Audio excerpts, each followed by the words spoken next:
casa?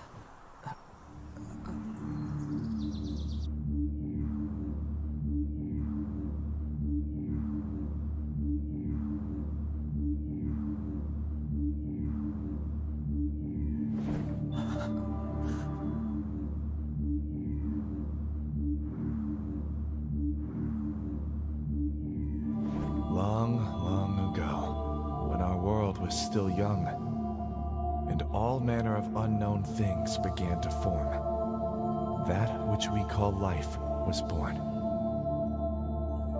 Throughout the span of time, life began to evolve, and as the conditions changed and became more complex, life sought out more than survival. It sought meaning. We as a species became arrogant in our conquests, thinking ourselves to be special, simply because of our ability to thrive and till the world to our design.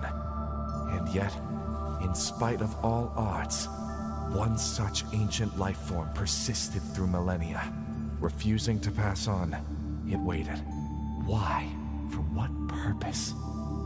Perhaps it too was waiting for another chance to fight that inevitable doom waiting for us all. Or maybe in its need to fulfill that instinct to persevere, by pure chance, it found a way.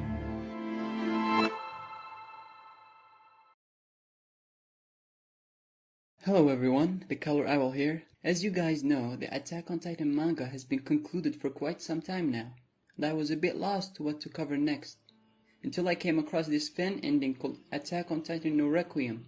It's a rewrite that starts from chapter 137, and its goal to give more depth to Eren as a character in the Rumbling arc. So while preparing to start the coloring process, GAOMON, which is a graphic tablet company, contacted me and asked if I would like to review one of their graphics tablet, the GAOMON S630, and I accepted. For me, having a graphic tablet would really increase the speed of the coloring process and even open the door for other avenues like animations and fan art.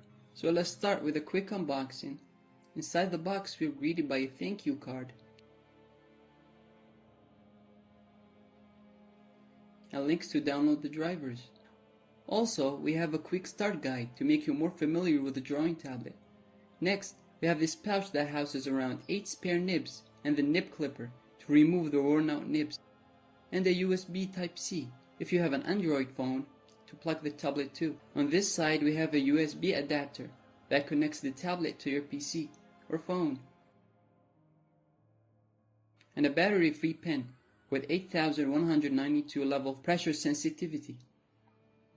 Finally, here's the tablet. It's quite lightweight, which makes it extremely portable, with a working area of around 5 × 3 inches, with 4 customizable shortcuts. When it comes to the drivers, we'll just go to the GAOMON site, support, and then driver download. Write the tablet model and just click the download sign. And that's it. Now let me show you my coloring process with my brand new tablet. First of all, I'll take my desired panel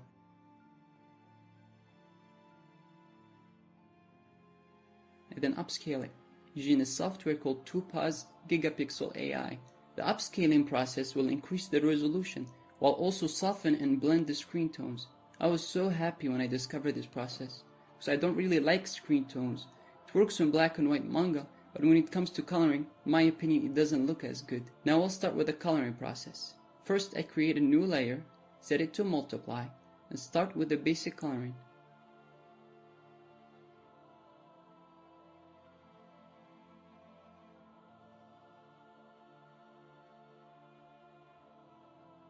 Here's a quick comparison for the color panel with and without screen tones. After coloring the flats, I create a new layer, set it to multiply, and lower the opacity to around 50%. The shaded area has already been highlighted, so I just draw on top of it.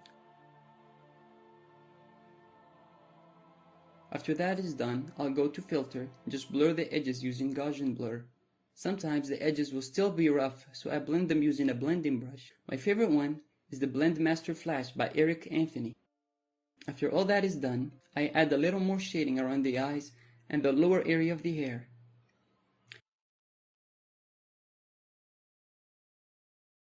After I'm done with the shading, I add highlights. This scene does take place in paths, so the lighting should have a bluish tint. After all that is done, I add details to the eyes. I always loved how detailed the eyes were in the anime, so I always looked for a way to replicate that. But because I'm too lazy to keep painting eyes, I need to find an easier way. And I did. There are pre-made brushes that give you that effect, which are a huge time saver, especially while coloring multiple panels at once. After all the coloring is done, I merge all the layers into one and then duplicate said layers 2 to 3 times, depending on the scene, and play around with blending modes until it feels right. After all that is done, play around with the hue and saturation. And we're done. Lastly, I would like to thank you, GAOMON, for this opportunity, and to thank you guys for the continued support. If you want a detailed tutorial or any advice, please leave it in the comments below. Thank you, and have a nice day, everyone.